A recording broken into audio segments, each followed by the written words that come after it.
Welcome, folks. How's it going? Good to see everybody.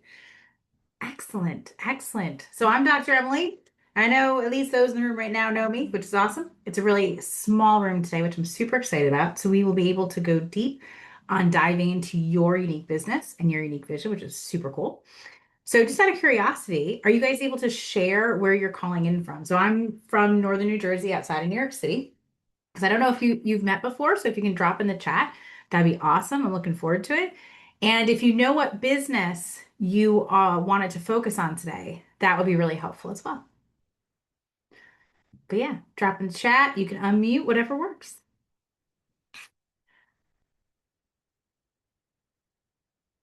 What's up, Florida? Welcome, Pinkney. Great to see you from Florida. Awesome, awesome. And we are going to get this worksheet going. Awesome. All right, sweet. We got one more joining us, so we'll let them come on in. But yeah, if you can let me know so this workshop today is really designed for someone who has a business that has, lead flow and product market fit and has revenue every month. I will still walk you through the exercise, but it's going to be less useful if you don't already have a pipeline in place that gets them from cold, they don't know who you are, to delighted, you've delivered, right? So you want to have a couple people that have gone through that process with you end to end, if that makes sense. Excellent. Excellent. Welcome, Hannah. All right, I'm going to put a link in the chat. And so this is a link to the AI Opportunity Audit Worksheet that you can use to analyze any business. This is the process that I follow to understand what's going on with the business and where there's opportunities to scale. And sometimes AI is the solution, but I got to be honest with you. The last time I ran this, to be honest, the solution wasn't AI. There was a lot of solutions in there. Sometimes it's AI, sometimes it's tech build, but it can often be other things. Like it could be as simple as changing the order of onboarding a client. So the last step is first instead of last. Like it can really be that simple. And it can totally change the trajectory of the business. So like clarity, when you have the right clarity, the right domino, it can be super, super helpful. And it doesn't have to be hard. It doesn't have to be a lot, but you have to know why you're doing it. And then you can evaluate and assess, okay, did this change yield the outcome that I expected? Awesome, John. Welcome to see you from Missouri. So, so good. Awesome. So if you have a business already, please drop it in the chat because I can customize what we're doing to that today. Otherwise, I'll walk you through it if that's cool. Sound good? Excellent. Excellent. All right, I'm going to screen share. Let me see. I think you guys can tell me if this is big enough. All right, sweet. Can everybody see that okay? Okay, awesome. Sweet. So the idea here is that this is really designed to be applied to a business that has basically a monthly revenue cap. If your revenue is all over the place and inconsistent, this may not be as useful to you because you haven't dialed in that pipeline. But what I'm looking for instance, I was on the phone with someone yesterday who their business was hitting 35K a month recurring revenue, and they had ads that were doing well, but they didn't have the operations streamlined so that they could actually scale. And so they're like, I could double my ad spend tomorrow and get twice as many clients, but I can't handle the delivery on the back end, right? Without losing quality.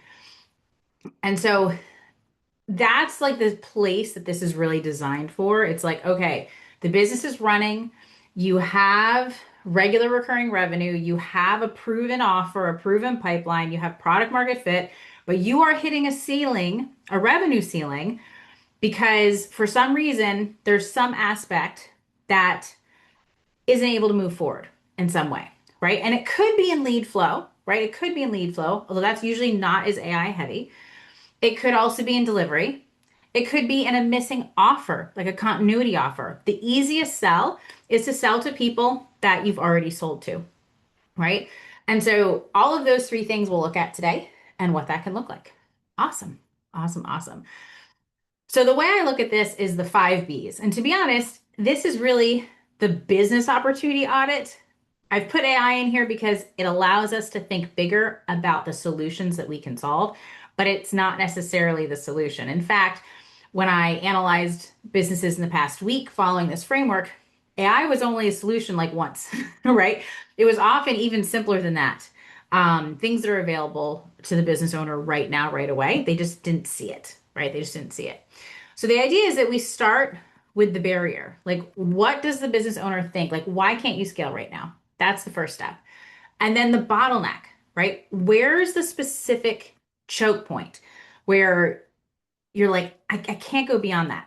So, for instance, the person I talked to last night, they thought, well, I'm having to train my clients. So the person that I spoke with yesterday, really recently, he has a business that helps place workers, right? So he has companies coming into him who need VAs, and then he has this incredibly talented pool of VA staff members that he places inside these businesses. And so it generates recurring revenue. But it's a matchmaking step. And what he usually finds is he can train the staff, but the business owners aren't actually ready. Like their businesses aren't ready to have a staff member in it to delegate. And so he's spending a lot of his human capital time working with the clients, and he's having trouble getting his clients to be receptive and ready so that they can put someone in successfully. So what he's finding is that some people are only 3 months, some people stay for years because the recurring revenue structure is there. So he really wants to increase. So he thought that his barrier to success was actually the fact that he didn't have enough of him, right? So he needed systems so that he didn't have to be the one that was training these clients. But as we dug deeper, we found a different bottleneck, right? And so what's the build, right?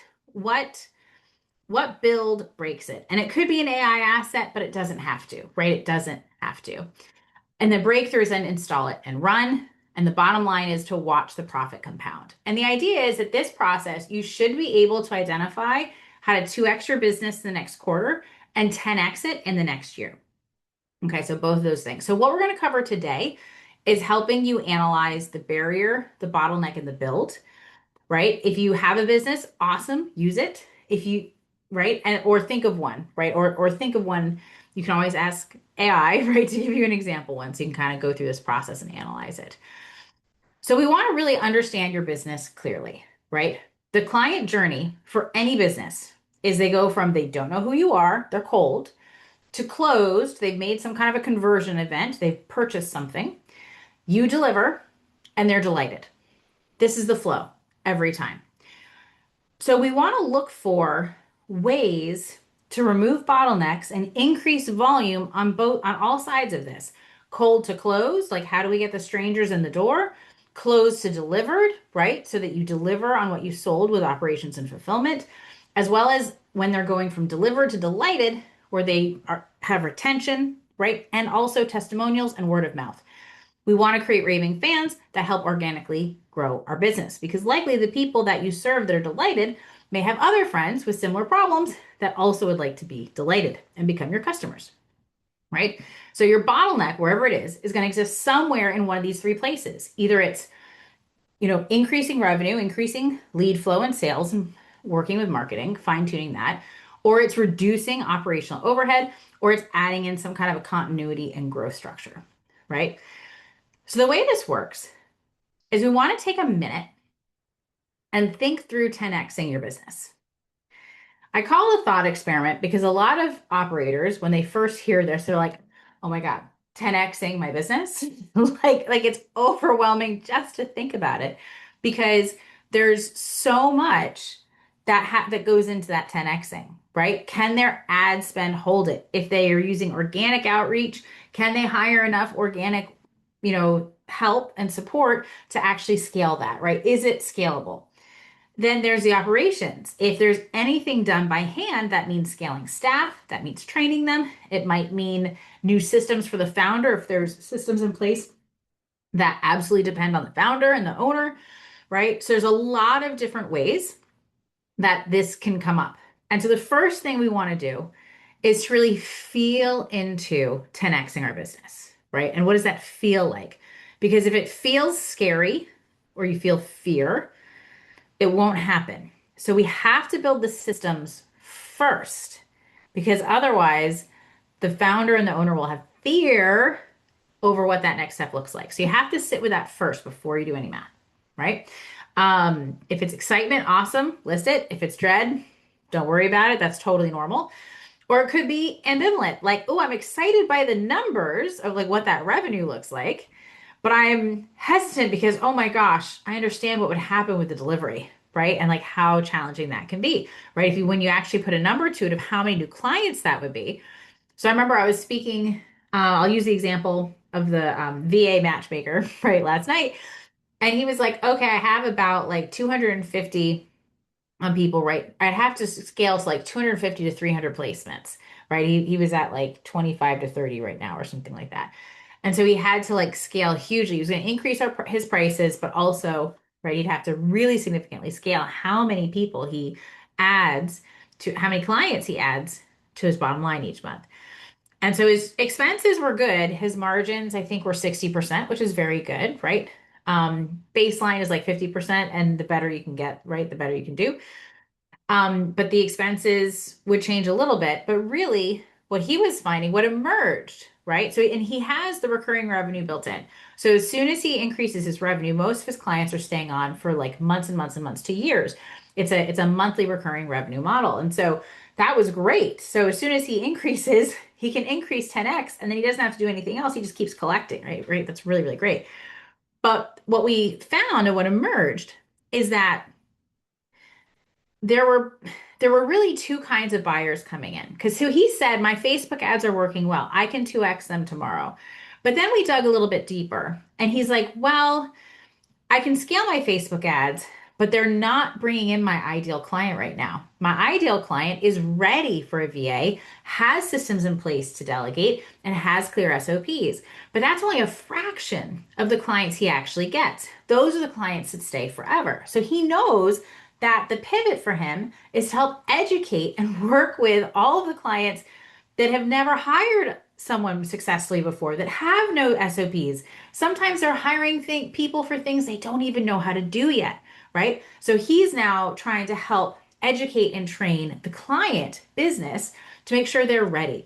And so we discussed some ways that he could move forward on that. And so one of the things we figured out is he was handing the founders a blank Google Doc and asking them to fill in the SOP.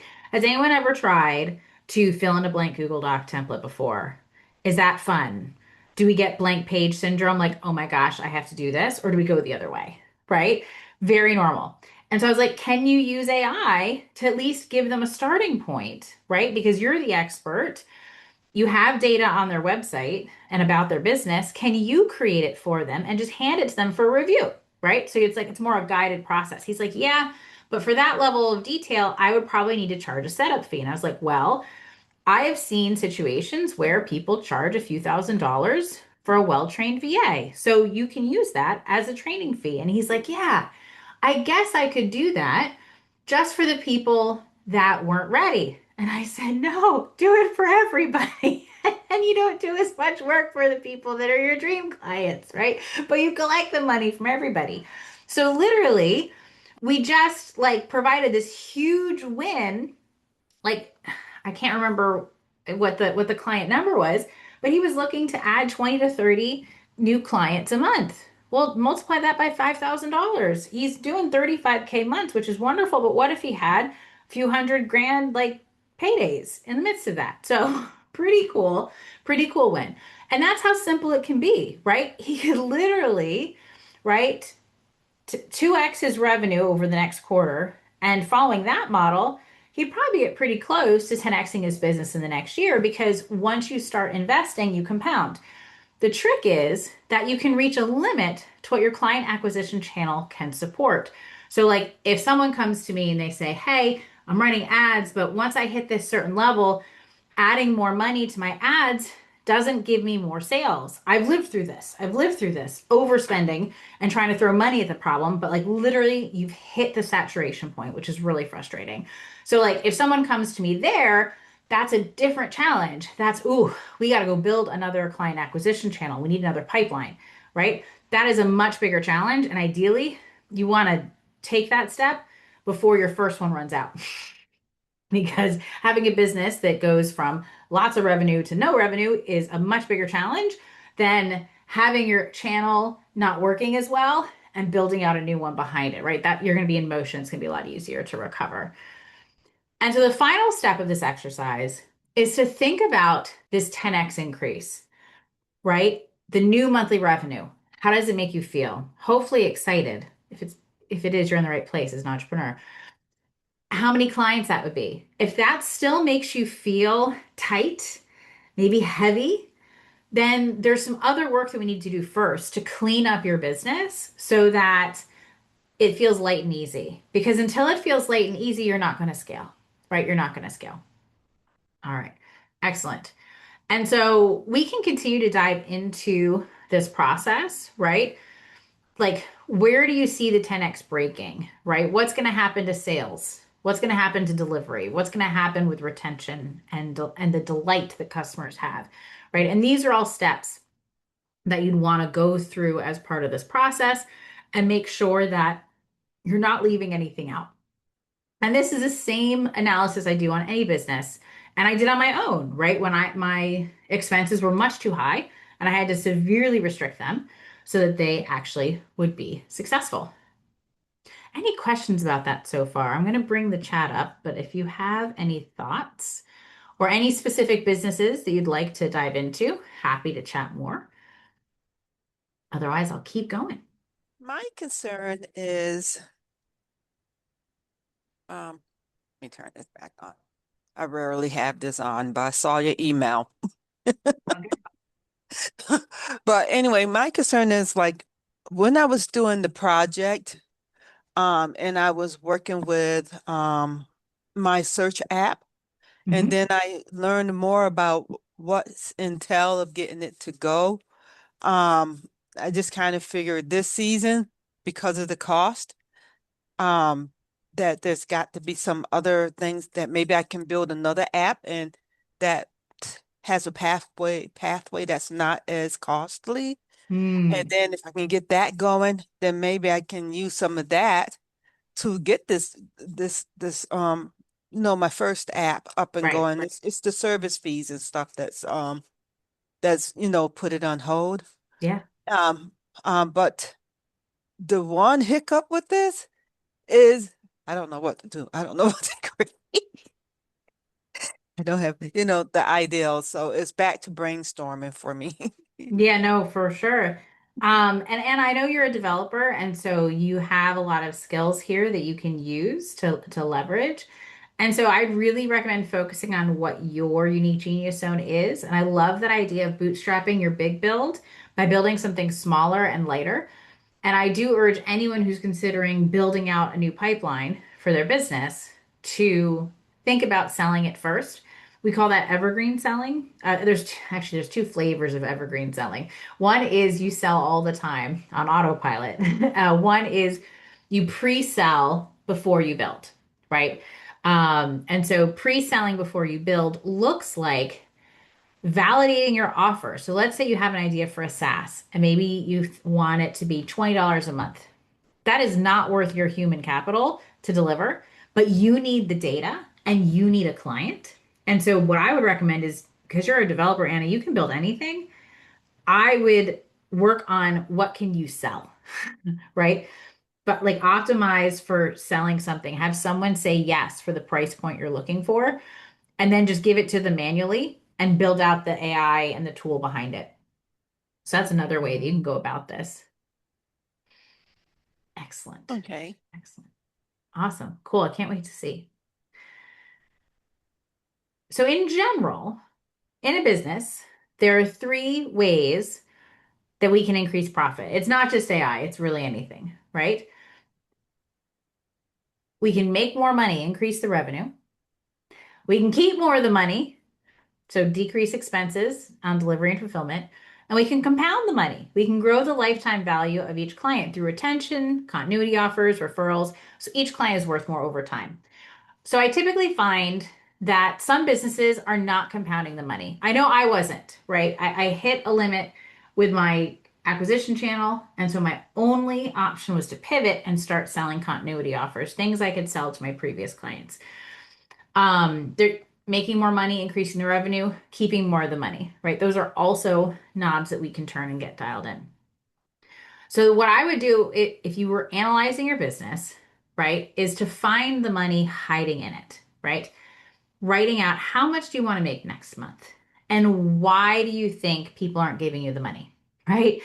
Um, what are things that you're doing over and over again that you just get so worn out doing? Those are things that we should be finding systems to take off your plate as the owner or the operator. Because if you're worn out, you're not working on your business, you're working in your business. And another way to think of it is if a robot could do one thing in your business while you slept, what would you have it do? It doesn't actually have to be a robot. It can be a human VA. It can also look like an AI or software system that just does it automatically while you sleep, right? And if that one thing got done automatically every day without you, how much more would you make next month, right? And this is where being comfortable with tech is it's a real game changer. And that's why I was able to scale my first business 10x 3 years in a row because I was automating as I went. I would see the system, I would automate it, and I'd move on, right? If something felt heavy and annoying, I was finding a system to take it off my plate, whether that was hiring a staff member, which was my default early reaction, which ended up not being smart. Live and learn, live and learn. But then also, it might have been creating a system. Sometimes it was just streamlining the course or an automated handoff, right? Sometimes it was an innovative way to restructure the community, right? The peer mentor program is incredible in the education space, and so we worked on that. So there's like innovations that happened at all different levels. Or I might barter. My first business was an academy where I was, teaching people how to become six-figure software developers. And so I found that the senior developers' time was very expensive. And I mean, they charge hundreds of dollars an hour. And so I was paying for multiple senior devs to show up every week to help guide and mentor the students. And then I realized that the early stage students didn't really need that, but some of the later stage ones did as we built out real software projects and they were more advanced. And what I did is I reduced the number of people I was paying because they weren't getting that many students. The students weren't at the right level to ask questions. So it wasn't effective use of their time.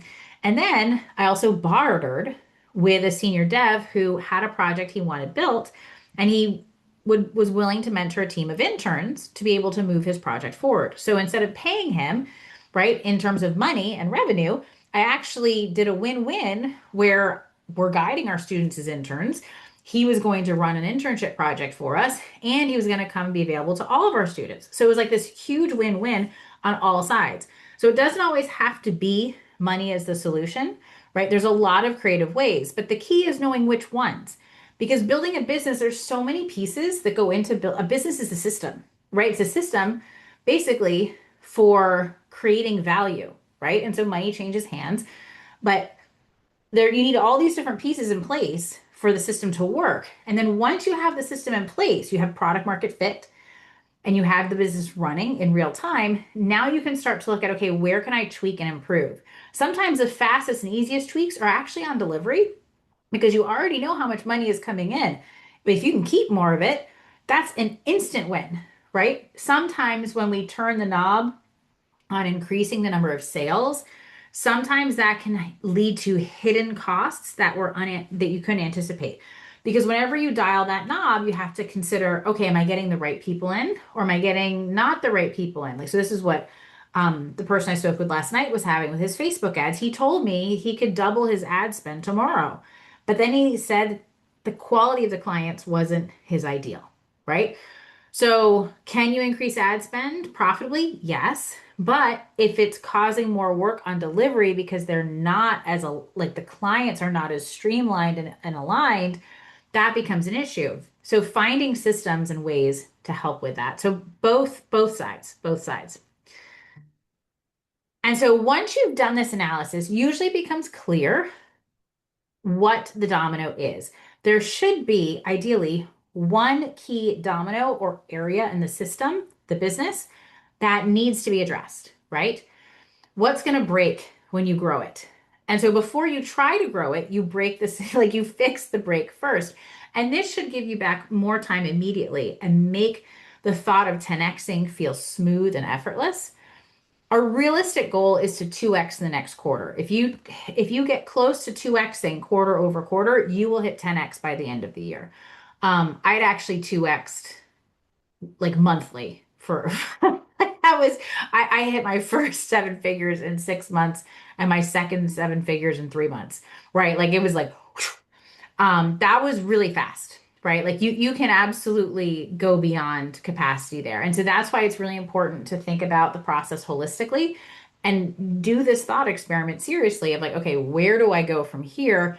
How do I analyze like what's going to break next and fix it now before I get there? Things will always go a little bit differently than you planned, but at least if you feel that like this is effortless and easy, it's gonna be much easier as a founder to bring your energy to moving the business forward and not like drowning and just trying to tread water. One of the pieces that's really important here is not just to name the domino that's holding your business back. It's also about who would you need to become, right? Who would you need to become to step into that 10x business, right? What I find for me is that when I think about 10xing, I actually, it's not like putting on a different coat, like a different set of clothes. You know how when you wear different clothes, you feel different, right? If you're showing up for an interview, I've seen people do this actually. Like if you're going to show up for an interview in jeans and a t-shirt, you're going to carry yourself differently than when you show up for an interview in a suit, right? Or if I'm wearing a dress. I remember I used to go to conferences full of tech people, right? Computer science conferences.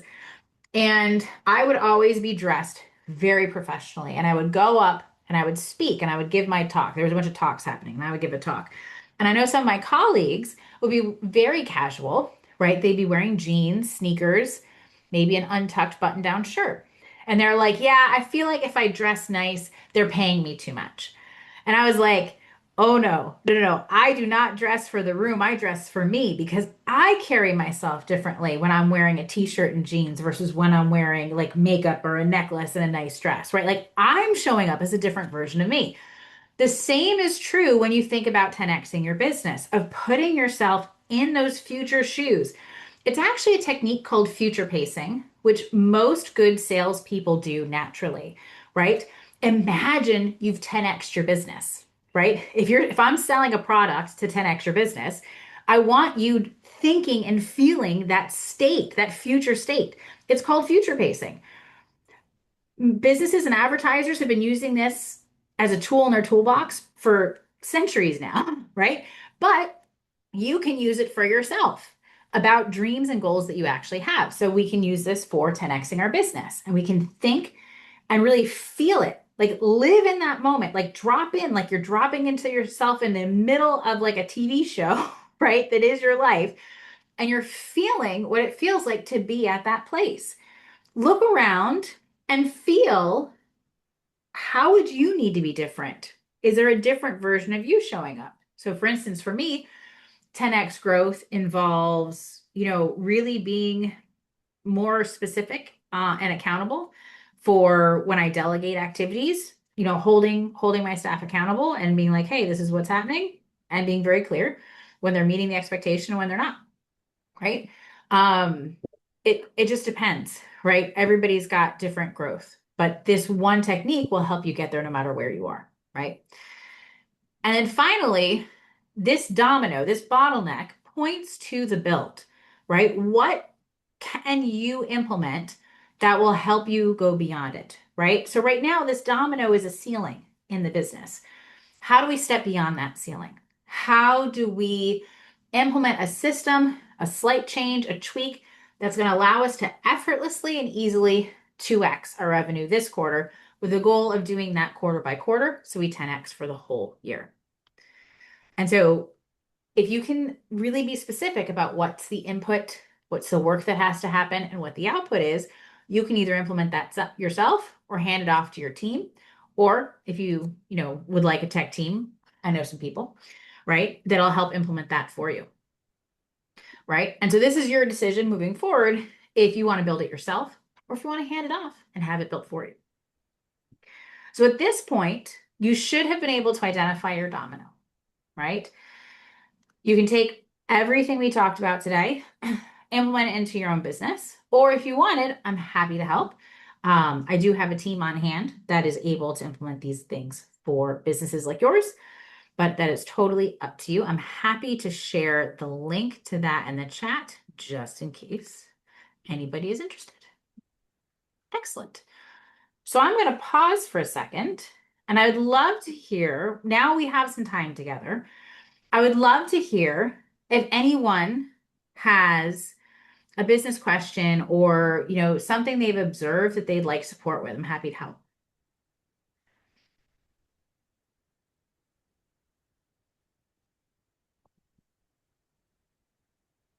You're good. You're ready to go.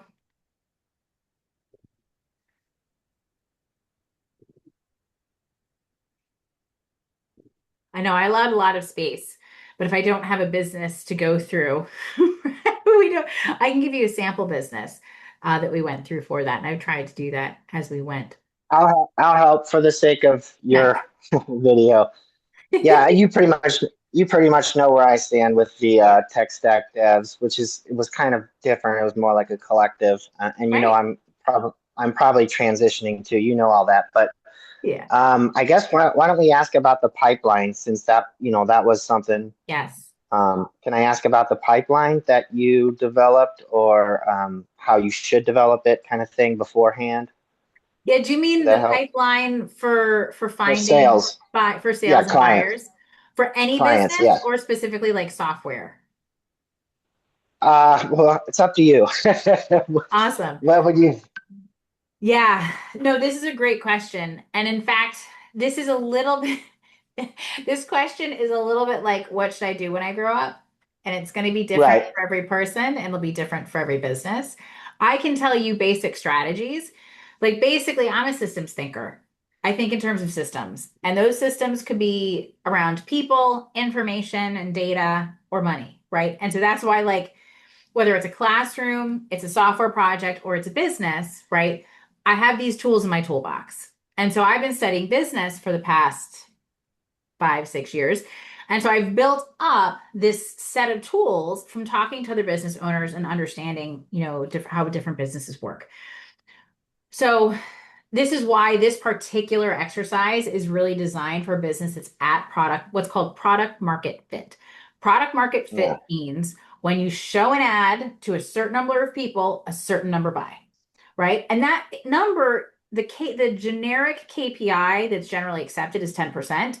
So if I showed my ad to 100 people, 10 would raise their hand to go forward and maybe one would actually buy. It's usually 10% at each step of the funnel.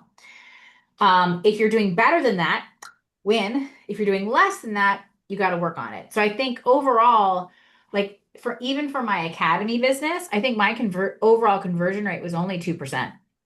And I still turned it into a couple $1 million, right? So I wasn't complaining, but it wasn't as efficient. I really should have been looking at that. Right now I know as a business owner, I should have been looking at that. But in the beginning, you don't know what's good. I was like, oh, look, I put money into Facebook and I get more money out. Yay! Right? Like that's how you get started. And so that flow of product market fit includes the pipeline and then the delivery piece, right? So if we just look at the pipeline, it's really about getting in front of people and it's getting clear about your message and who you serve. So I worked with one of my mentors is a woman who makes 100 grand a week on webinars, right? She just has a Facebook funnel running. She makes 100K a week on it. She can sit down in a half an hour and plan out an entire business, right? It might be 5, 6, or 7 figures. Like, and then it takes her a month or two to like build it and dial it in. But she can dream it up in a half an hour. And what she does is she takes a sheet of paper, blank, and her notebook, sits in her favorite thinking chair, cleans her schedule of distractions. She's off her laptop, she's off her cell phone, she's sitting in the corner, and she just imagines the one person she wants to serve. Just one. She writes them down. What are their desires? What are their fears? What kind of car do they drive? I mean, like legit, like she does all of these things. Like, who are they? Gives them a name. She knows their age. She knows if they have kids or not. And then she designs her marketing for that one person. And what happens is because she's being very specific about who she's serving, like so specific, one specific, right? She is able to call in others that resonate at that same frequency, but she's focused on just one. And then she finds many that are in alignment with that avatar. So that's the first step. To be honest, it's one of the hardest steps, and most new businesses ignore it, but it's super, super important. So, okay, one avatar.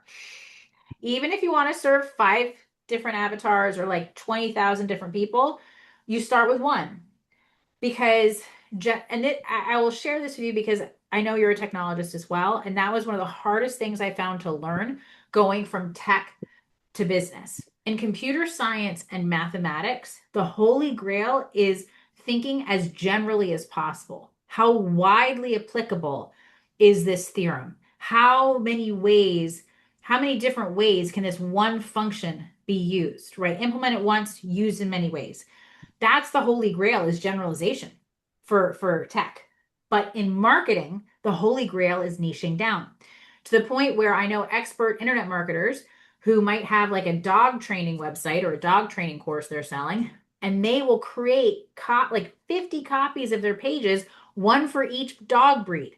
So the person getting their ad, right, feels like they've been spoken to so deeply that they say yes. Because that ability to speak to one niched person really specifically is what helps build their trust in you. It shows them that you really get them, that you know them. And I know I had a lot of trouble with that when I was first shifting from being a computer science professor to being a business owner and a marketer, right? And doing advertising. Is I was always trying to see like how many people can I apply to instead of get as specific as possible, own that small niche, and then branch out from there. So it's not that you can't serve the general public, but you don't start there. Because whenever you start having success in business, business is kind of a public enterprise. Like people start to notice. I remembered when I would innovate some new angle for my ads. And then within 2 months or less, sometimes just 2 weeks, someone else was running my Facebook ad, like almost like the same colors, almost the same, just for their business, right? So like things are really public in business. When things are working, like people notice.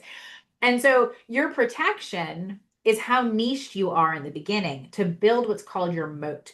And that's where like there's no competition. Like you own this, right? So let's say you wanted to sell meat to families. Well, there's a lot of people that can sell meat to families. Maybe you can sell meat to vegan families. I mean, you get what I'm saying? Like you want to be like super specific, and that becomes your thing that you are known for, so that when a lead comes in that niche, they're only saying yes to you and no one else, right? And then once you have that dialed in and you have a functioning business end to end, product market fit, a lead comes in, they convert, they get delivered, they're a happy client, they go off, they leave you a good testimonial. Then you can start, okay, why don't I tackle this avatar? I think I could sell this to other people. So, one way to think of this, right, to give an example from my own business, when I first started, my first business was a coding boot camp, and I thought I would sell it to college students. I was like, college students are missing hands-on experience. It's why I created this. But that wasn't who bought. And so I had a choice. Hmm. Mostly who I found buying were people that were mid-career, midlife career switchers that wanted something different, wanted something more for their life. Occasionally I found young people. Occasionally I found a college student, but we're talking like 1 to 10%. The vast majority were older, were out of school, had been working a job for a long time and wanted more. So I had a choice, right? Do I go all in on pushing the college thing, or do I build my business around who's coming towards me, right? And the demographics that I'm seeing. So like what I'm trying to say is it's a two-way process on this, that it's actually an iterative feedback loop. Even even this, right? Like even this setup, the AI opportunity audit. I realized after I ran the event last week, everyone was bringing me questions and AI wasn't the solution. Right? So the analysis of and diagnostic tool is spot on, but the name of it is off, right? And I was getting mostly new business owners like we are here, like in this particular room today. And so now it's like, oh, okay, I need to create something different. And in fact, I realized that 6 and 7 figure business owners who would most benefit from this diagnostic tool are not going to attend a live event. They want to book a call one on one and just have someone analyze their business for them because time is really important to them. That's their most limited resource. Beginning business owners love coming to live events because they're not yet making a lot of money and they have plenty of time. They want to learn, right? So, like, depending on who you're serving, right? And so that's, what I mean, John, is when you ask, like, well, what does the pipeline look like? It starts with your avatar and the brand, like who you're serving. And then you have to figure out where they hang out and get in front of them. Like, literally, like, I know that sounds like super general. You can overlay it with things you like to do. The risk, though, is that sometimes we have resistance to our own growth. And so sometimes, like, it can feel like you're saying no to everything. And so what I would recommend as a first time business owner is to say, hey, I want to find people, brainstorm, take out a piece of paper or a blank Google Doc and just type or ask AI. Brainstorm all the ways you could get in front of them, right? It could be Facebook ads, it could be organic posting, it could be LinkedIn, it could be YouTube, it could be a meet and greet at a local session, right? Whatever it is, just jot down every idea. And then in the beginning phases, so I actually test everything, right? It's how I identified like the best channel for me. Now, I love Facebook ads. So they're really great for me.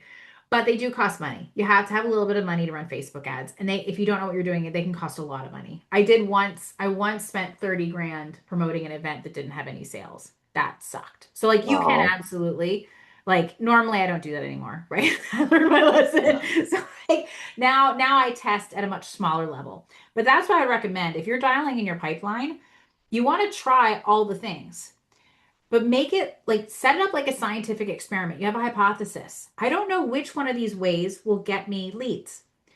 So, for instance, I had a hypothesis.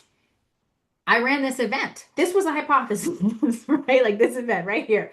And then I walked through this exercise with a couple founders.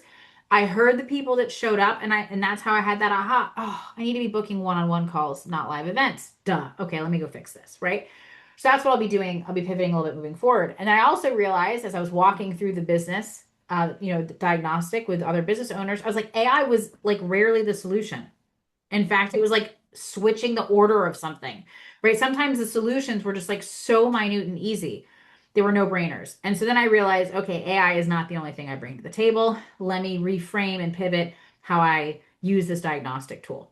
So like that's what happens as you go. Like you're going to rapidly evolve and iterate your understanding. And the first payoff is like your first client, but they're just your first. You're still learning. I remember my first software client was unsatisfiable. They were horrible. Like they hated us. They wouldn't pay at the end. I mean, like, and we over delivered. Like, it was like this hot mess. Now we have lovely clients. But that was in part because I had an awful client. And then I set expectations clearly up front with all my later engagements. The the backlash is I had a client that never paid and I didn't set it up as a paying engagement. I was like, here, pay me in rev share. And then they never built the business. Well, that was lighting my money on fire. Okay. So now I charge reasonably, I set clear expectations, right? And I built all the structure around it. So your first couple of clients, they're helping you learn and fine tune because the idea is that like a business happens when you scale it, right? Like it's not just serving one client, although some businesses can serve one really big client, but it's really about volume of doing the same thing repeatedly. So you're always a scientist when you're a business owner. Most people don't realize this, or at least the best business owners are, because you want data. So back to the specific challenge you were talking about of the pipeline, right? If I were you, I would pick the 3 or 4 ways to get in front of people that you think sound the most fun and that you don't mind doing repeatedly again and again. And then I would test them for a certain period of time and write it down, make it official, be like, okay, I'm going to go to 5 trade shows.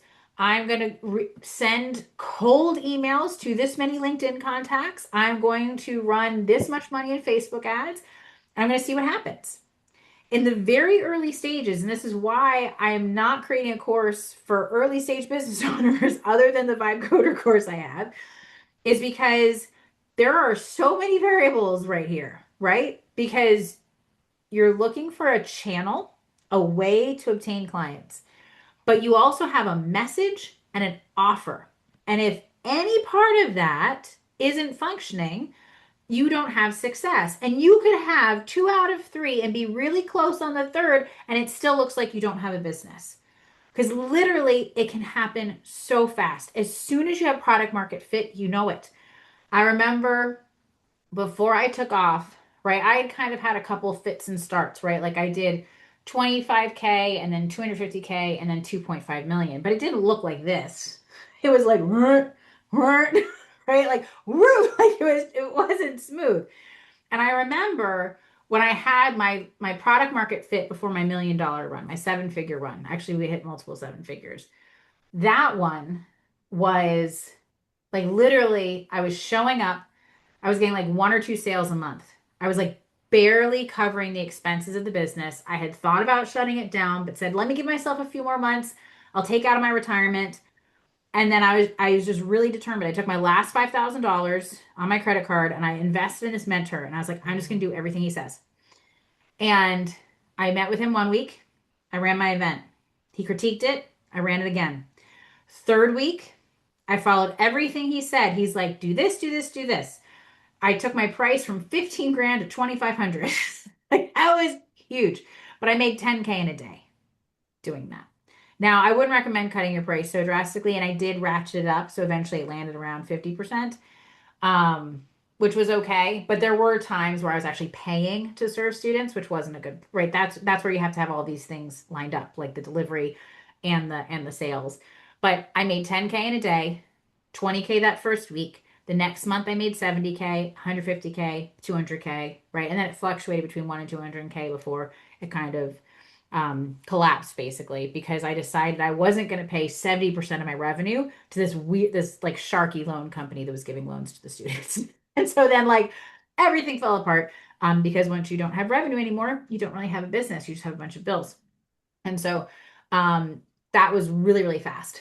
But when you have that product market fit, right? Like you have it and it's instantaneous. And this is what keeps business owners going because the high of figuring that out and like getting there, right? It's what you live for. So, anyways, Pinkney, fishing net versus fishing line. Yeah, exactly. Exactly. Yep. Make a net, find your line, right? And then go from there. Thank you, Emily. I'm sorry I have to deal with somebody at the door. That was You're all very good. informative. Thank you. Okay. Yep. Awesome. Good question. Any other questions I can answer for you folks today?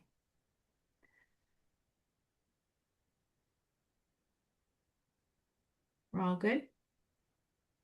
No, it's just, like it sounds like there's a good system in place. Um, Trying to think of an analogy here.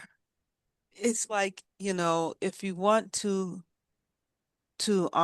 float down a river or ride in a boat down a river, Mhm. and let's say the boat is the business, but the river is the system that's supporting you, and how well the current is, that's how well your business gonna go. Right. Which means you have to have your business design or your boat designed such a way where it can sail and catch the wind and things like that. And Yeah. so, but that boat is your idea. So you have to get the right boat before you can put it on that water, that stream, if that makes any sense. But that's what's Yeah. going in my head. Yeah, Okay. no, absolutely. Right. And I think a boat on a river is a great way to think about it, right? Because really we're all floating on the river of life anyways, right? So like a business is no different. And I think where I would nudge slightly is that it does help to have an idea, but more importantly, if you just know what you want to, the impact that you want to have, that's all you need to start, right? Like I created an entire coding boot camp because I wanted to help people learn to code and become 6-figure software developers. I was driven by an outcome. I didn't know what it would look like before I started. I just started opening the door to students and we figured it out together as we went, right? So basically, a business is a commitment to deliver. But what that delivery looks like, right? It depends on how you write your offer. But like the what that delivery looks like can change and adapt. And most people don't care if you start over delivering once they've purchased, right? Like there were innovations that we added to the business and the academy later, right? That added value that people would have loved to have seen up front, but they didn't require it, right? They bought into the idea of the outcome and the deliverable. And then along the way, we gave ourselves freedom for how we deliver it so that could change over time. Um, and so I wouldn't hold back just because you're not certain yet how you're going to do it, as long as you're committed to the result and the outcome. And it helps if that outcome is something that's really important to your life that you're committed to seeing. That's kind of how I usually guide new business owners is what are you passionate about? What would you build even if you don't get paid? Like when I had the idea for the academy, my first boot camp, my first business, I couldn't unsee it. I couldn't unsee it. And I had to build it.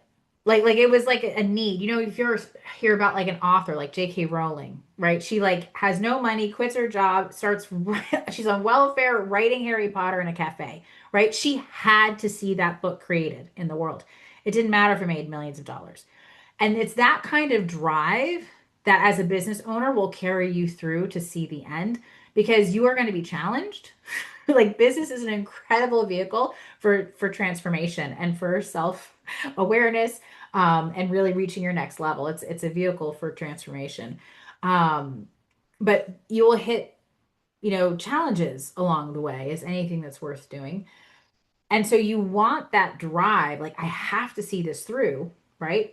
To help you get there. Once you lose the passion for the outcome, that's when you really have to like sell or get out of the day to day because you're going to be potentially derailing the business at that point because you don't have the passion anymore, which is fine. That happens. There's plenty of businesses that are serviceable that do not have passionate founders. But I think for a new business owner going on the journey to found something real and incredible, falling in love with your offer is like the first step. Because if you don't love it, no one else is going to love it.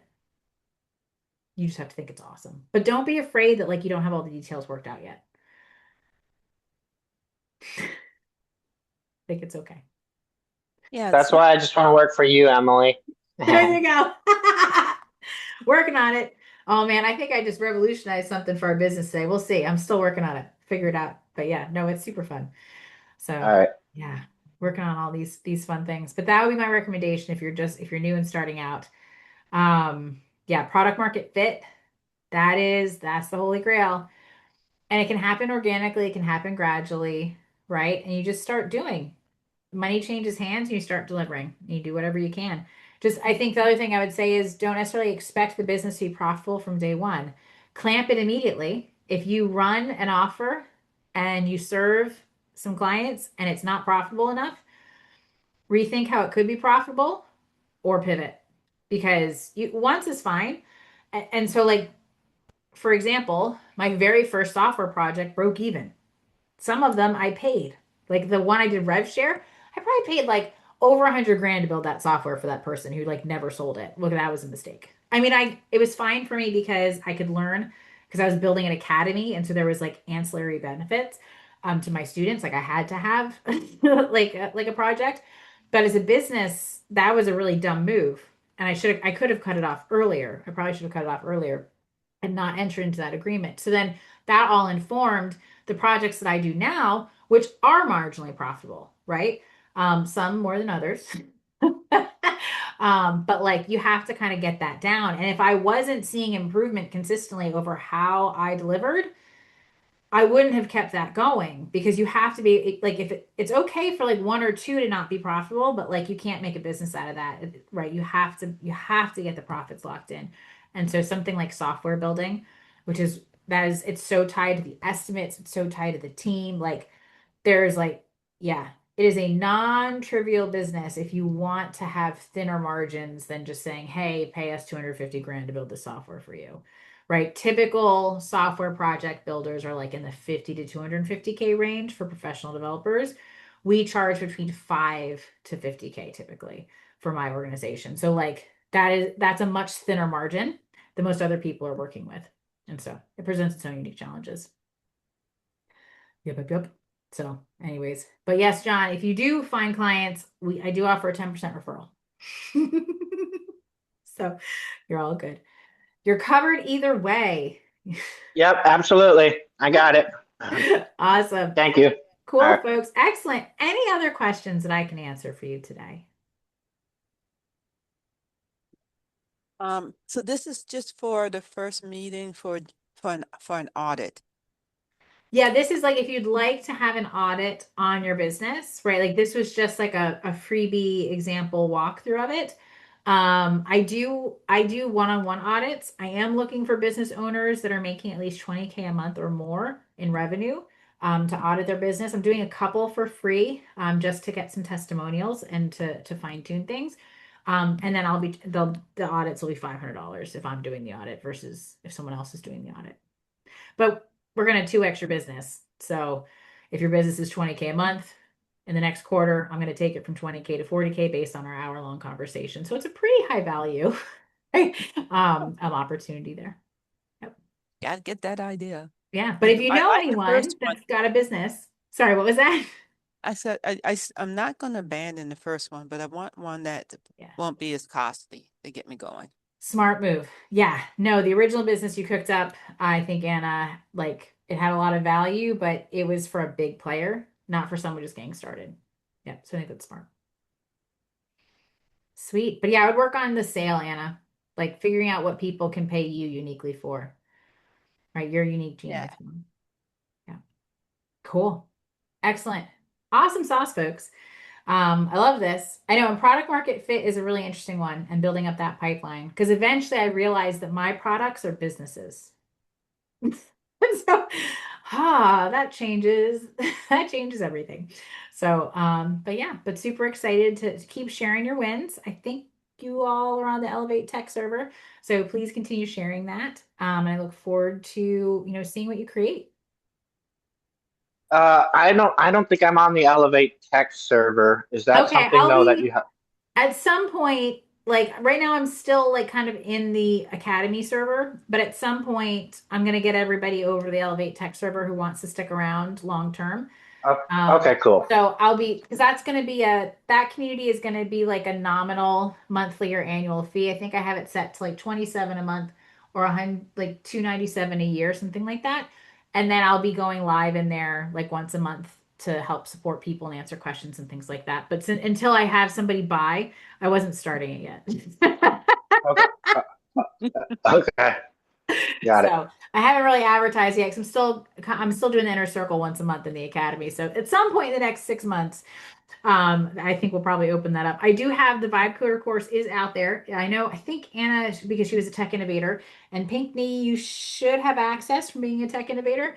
I can't remember, or maybe not, because if you just joined for the spring cohort, you might not have done that yet. But there is a Vibe Coder course out there for $1,000. And so that gives you an option of picking up the Elevate Tech server as well. And that includes some of what Anna talked about. Like if you're looking to start a tech business, that would be the course that I would start with. Like that's where I talk about, okay, how to identify product market fit, how to figure out your genius zone. Like that's the place where I do that. Okay. And No, so, I Yeah. have not done that. okay. So I have that. I can always get you the link to that. That's just like that I recorded that earlier this year. And so I think Anna went through it with me. Yeah. A handful of people did, but that's Yeah. kind of what the new Elevate Tech server is for. It's for tech innovators and vibe coders. Yeah. I have a question. Sure. So I see some people like, what's his name? Dan Martell and some others who have ways to come up with the idea for business using AI. Have you ever tried any of that and how useful do you find it? So Ways to come up with this is a ideas. great question, Pinkney. AI is just a mirror. Right. That's why you have to be careful. But it's just a mirror for ourselves, right? Hmm. So, um, it depends on your intentions. So what I can tell you is that energy in business is the thing. Energy in life, right? Like I can spend a day working on me and not reaching out to people and have people reaching out to me offering to pay me money. Like I've literally had that happen. I've heard for years other business owners say it, and it didn't happen to me until last month. But I spent the day working on my Apex offer, right? It's like a $30,000 3 to 6 month engagement. And I spent the day really figuring out what is my genius zone that I can charge top dollar for. And at the end of the day, someone I hadn't spoken to for over a year reached out and emailed me and said, "Hey, can I pay you 5 grand to manage my software?" Sure. Right? That didn't happen because I was reaching out. It happened because I was working on my energy and how I uniquely show up in the world. And so, absolutely use AI. It's a tool, but be careful in how you use it, right? And Anna was in the room when we tested this. We used the same prompt, and five of us all used the same prompt and looked at what came out. And it was like, what's the top app ideas that I could work on, right? And it was different. But the interesting was it was all tied to what we had already put into it, right? Because that context, even if we hadn't articulated it, that's what was coming back, right? Like mine came back with something different from Anna's and from other people. So, like, who's on the other end of the screen matters when you're using AI. And it's not just who you are, it's your state in that moment. I've talked to numerous software developers to confirm this hypothesis as well, and that we've all agreed that when we are at the top of our game and our thinking and our minds are clear at like the beginning of the day, we get brilliant results from AI. When we're tired after lunch and sluggish, we get garbage from AI. Hmm. It's not the AI, right? It's us. And so, like, I know when I'm dialed in and in alignment, I can type one prompt and have a complete software system built for me about 80% of the way, right? That's how close I was into alignment. One prompt, days of development effort, done like that. So it's about who you're showing up as. And so, my advice, right, if you're thinking about what to make a business around, don't think about what will sell. Start first with how you uniquely contribute in the world. And here is why. Your business will always be more successful. It will always be true to you, aligned to who you are, and have an instant advantage over any competitors. Because when you dial into who you uniquely are, everyone has AI. They can just go steal it. But if you're doing something just so unique to you that and your frequency, no one else can touch it. They can imitate it, but they'll never get there, right? That's why, like, the people that came into my academy, like, they loved what we created.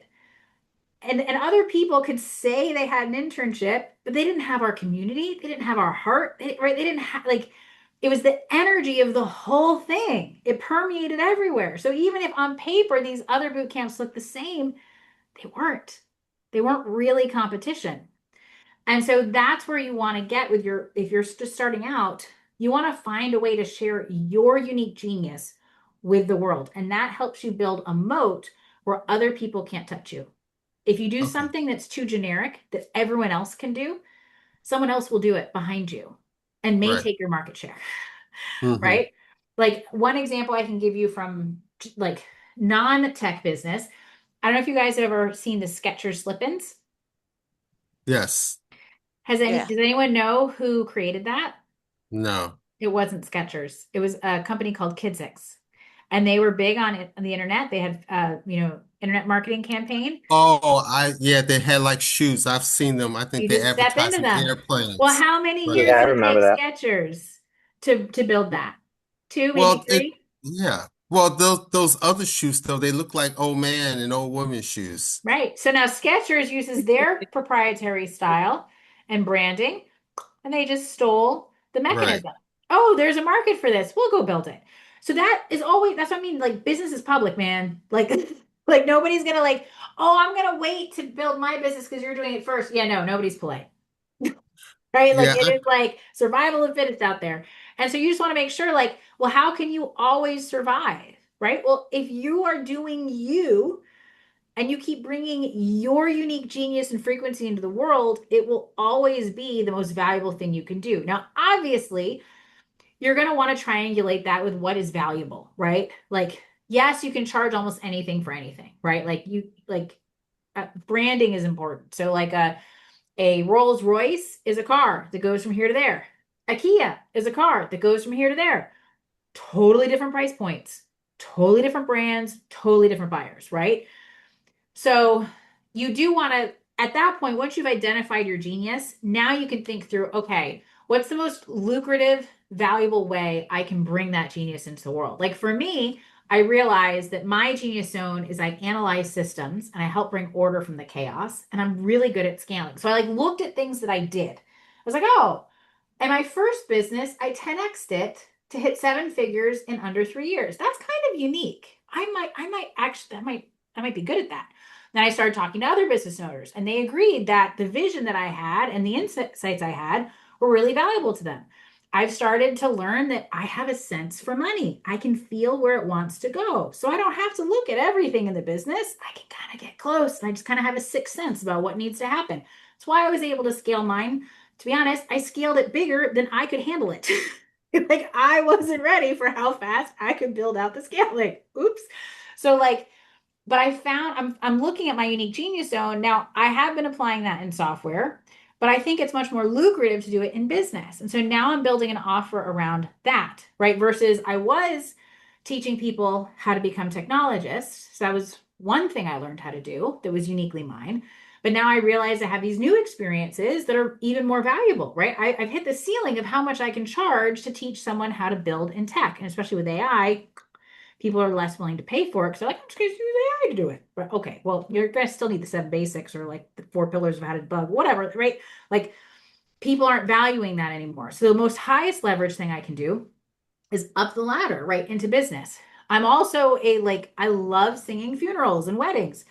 Well, that's not paying my bills, right? Hmm. Like I might love to do it. It might be uniquely mine, but lots of people can sing at weddings and funerals, right? So it's not as unique. People may appreciate it, but it's not something that I alone can do. Although perhaps someday I will get to sing my Ave Maria at like someplace nice. But like that's not my main gig. So it is about like looking at like what will sell, but from the vantage point of your specific frequency and what you uniquely contribute to the world.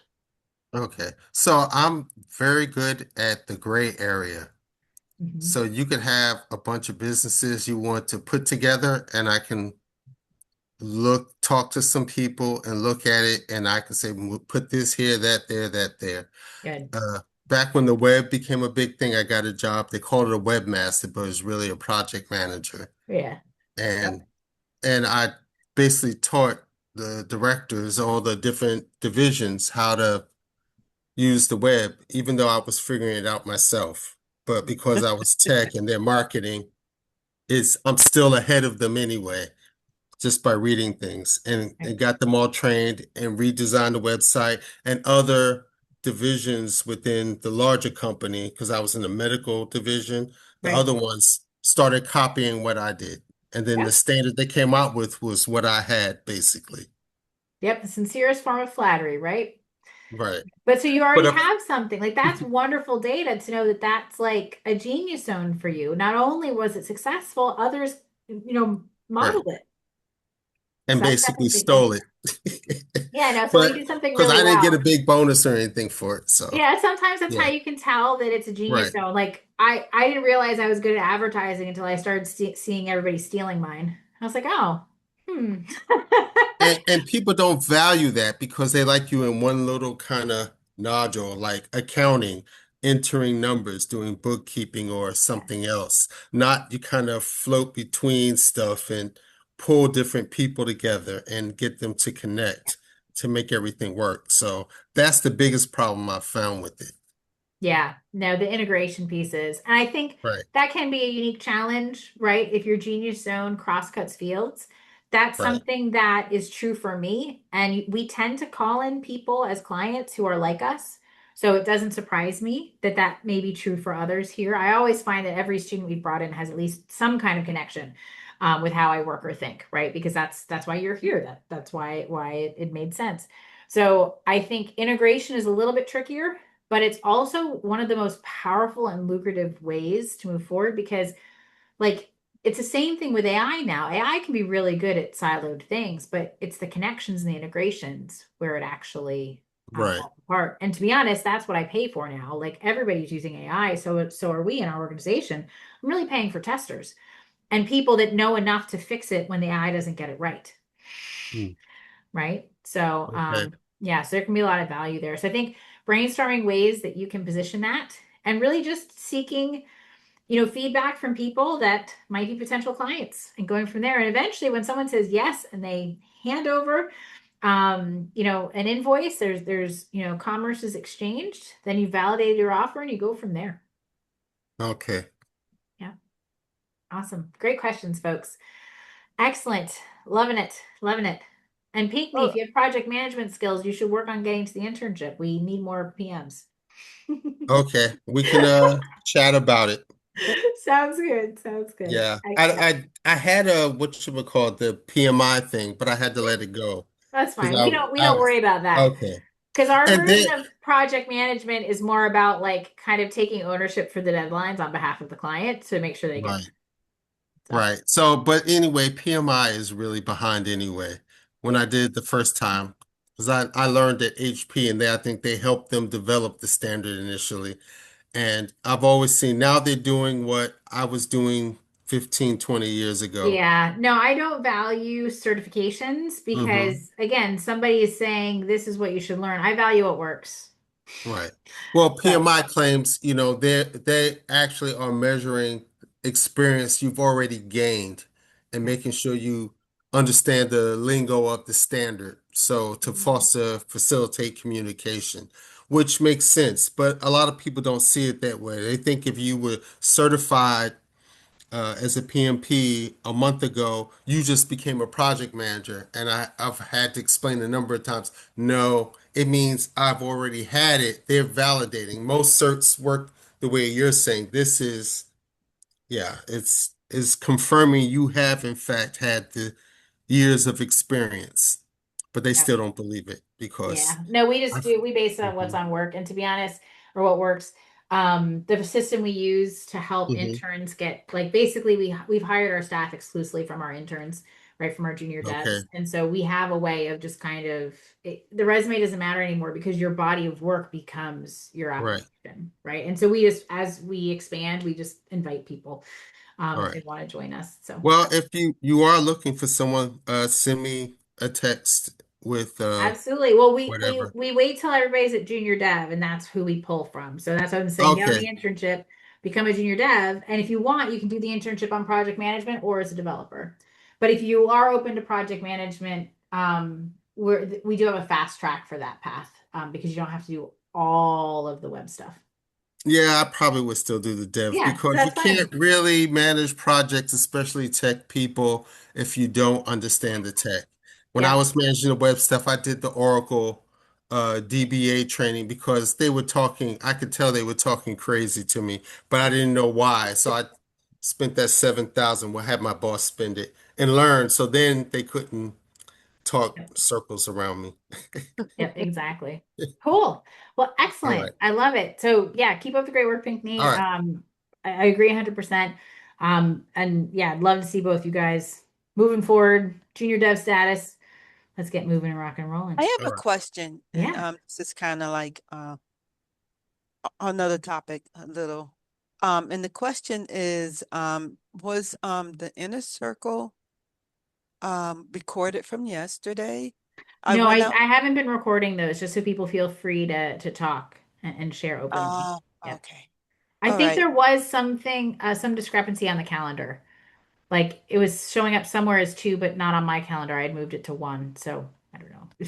Ah, yeah. I thought it was that too, and I was on a call, and by the time I saw it on the calendar, because I didn't see it till I think that day, and but I was like, oh shoot, Yep. and then I forgot, and I thought, well, that's an error. It's 2 o'clock. That's how Yeah, it's that's why a I sent the time text zone thing. message and the Discord message, right? To make sure we're all So it would have been a conflict for me. okay.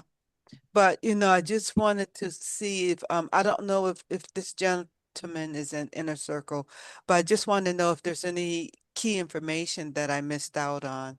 I don't think so. We were talking about AI. Linda was there. You could ask her. Yeah, I just kind of we coached on like finding your genius zone. Like, um, yeah, it was mostly like responding to the people that were there and the questions that they had. So it was, yeah. Yep. Okay, That was good. I like that. I would have liked that because of the new path that we're taking with the project. Um Kevin put out there for initiatives to redesign it, the current one, and just do things so you can get hands on, like doing research on Drizzle Mhm. versus Prisma. So me and Kai is gonna Mhm. jump on that one. So, and the reason why I want to do that is because it's not just talking to AI. It's things you literally have to understand behind the scenes of Yeah. how it's being put together. And so that's, so I'm sorry I missed that meeting. I'm at that All call. good. I would have been there. It's not that like, oh, I'm bursting. Oh, no, no, that's No, fine. Yeah, no. no worries, no worries. No, I think they will be at one moving forward. So if you need to make any adjustments, just because I'm leaving that spot open for sovereign builders as well, so they can run side by side for a little while. I just haven't started it yet. And Waiting I for, miss Tech someone. Innovator, but what the heck? Yeah. I miss that. No worries. No worries. It's all good. But yeah, no, but I look forward to, seeing what you create and keep up the great work. We're working on a new version of Support Local called Happing, that we'll be rolling out as well, probably in the next week as a potential project. And so might have some, if you're interested, you might have the ability to help, collaborate and be like a project manager and kind of take leadership, to kind of showcase your skills if you want. Okay, because I think it's about time for me to become junior dev. I think so Whatever I was too. going through last year, it's like that was last year. This year, just back on track. Just Yep. reach the goal. Yep. Exactly. Cool. Well, awesome, man. It was lovely to see you all. Yes. Keep up the great work and we'll talk soon. Okay. Have All a right, good take one. care. Take Bye. care. Bye.